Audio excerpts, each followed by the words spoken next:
అంటే క్రీస్తు మనలో ఉంటే మనం ఏం చేయము? ఇప్పుడు పాపం చేస్తున్నామంటే ఈరోజు వాక్యము మనలో లేనే లేదు. ఈరోజు ప్రభువు మనలో ఉన్నాడా? ఉంటే మనం ఏం చేయము? ఈరోజు పాపం చేస్తున్నామంటే ఏంటి? ఈరోజు చెప్పండి, దేవుడు మనలో లేడు. ఎంత నష్టపూరితమైన విషయమో తెలుసు అది. ఎవరు లేరు మనలో? దేవుడు లేడు మనలో. అంటే మన పాపానికి అవకాశం ఇచ్చాం కానీ దేవుడికి అవకాశం లేదు మనం ఈరోజు. అంటే లోకంలో అన్ని విషయాలకి మనం చోటిచ్చాం కానీ దేవునికి మనం చోటు ఇవ్వలేదా?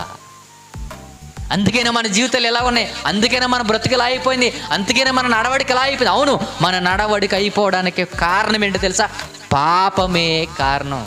ఎందుకు ఉండిపోయిందంటే వాక్యం మనలో లేదు.